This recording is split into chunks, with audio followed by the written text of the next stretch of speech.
Hey guys, welcome back to Builds by Maz. Today I'll be showing you how we transformed our front entryway. It started off as this empty builder grade hallway, which was mostly just blank space, and we changed it into something completely new. We added some built-in cabinets for shoe and towel storage, we added the floating bench, and finished everything off with a custom accent wall. I'll walk you through all the steps to transform your own home. Let's get started.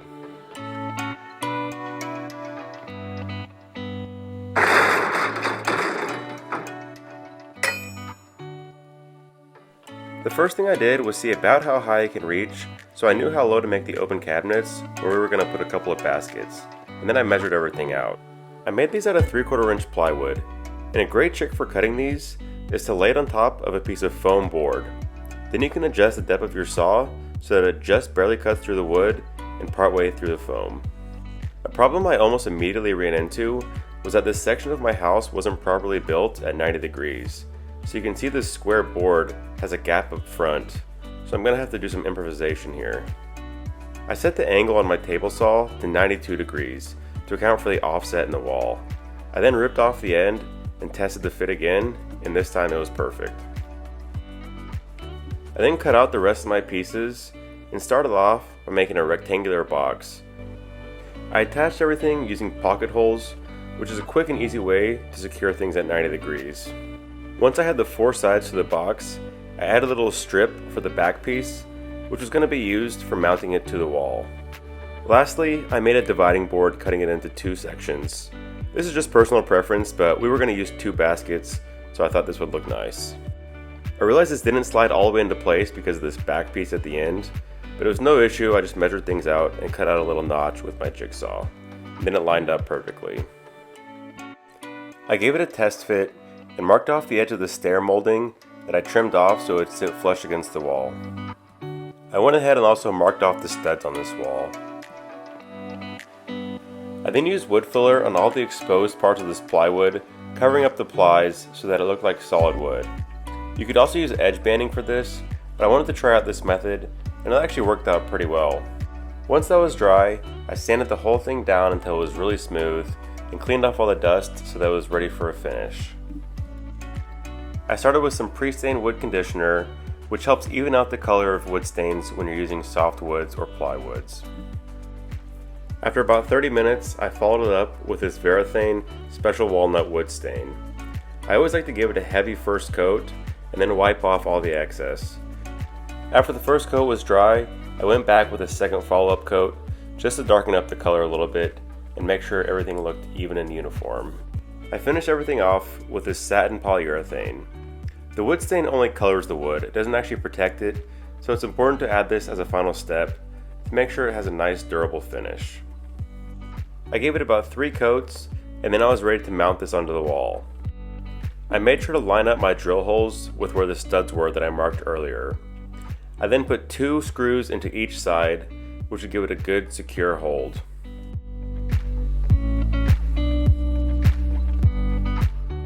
To prepare for the cabinet, I went ahead and removed this end piece of the floor molding. This made it a lot easier for me to measure out all my pieces, and it would allow the whole thing to sit flush against this corner. I took a bunch of measurements and then cut all my pieces to size.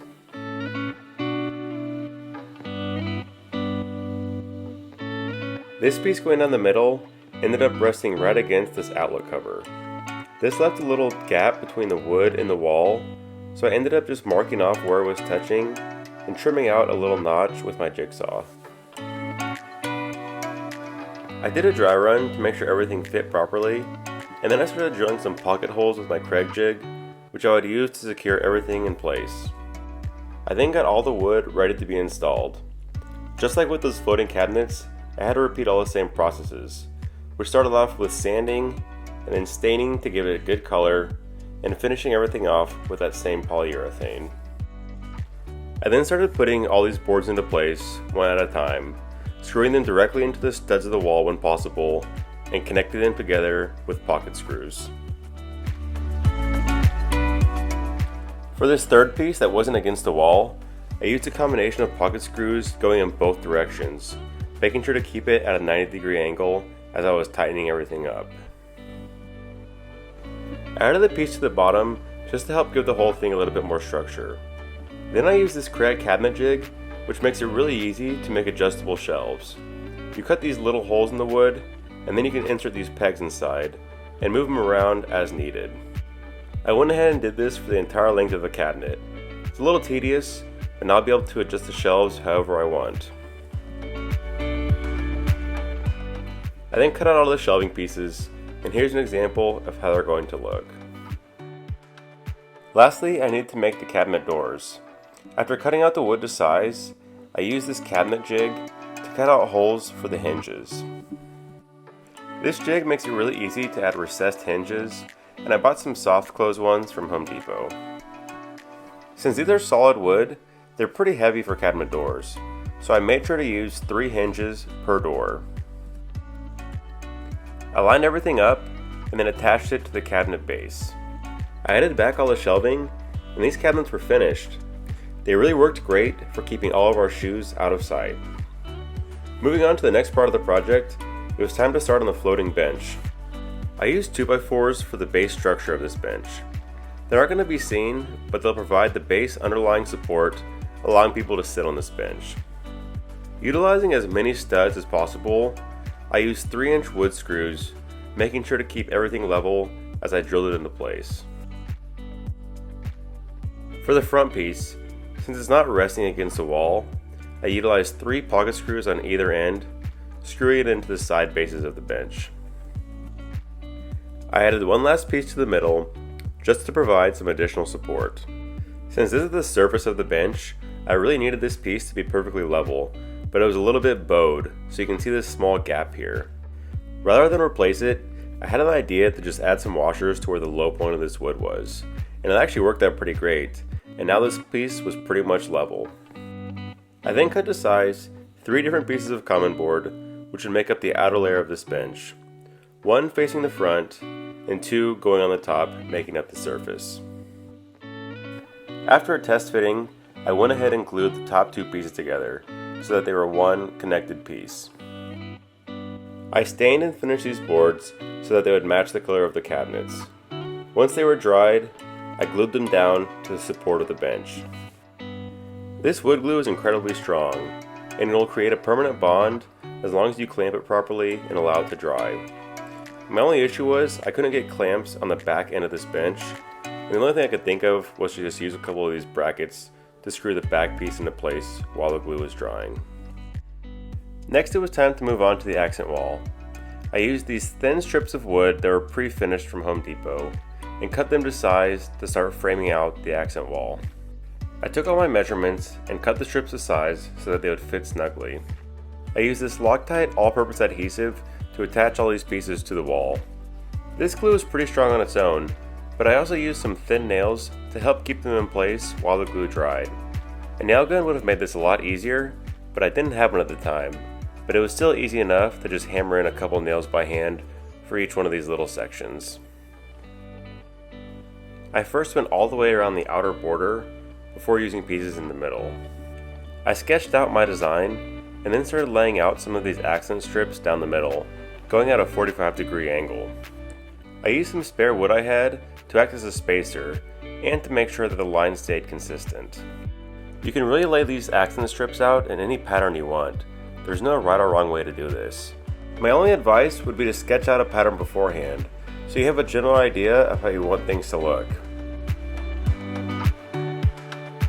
This is how the wall was looking once I had all the strips attached.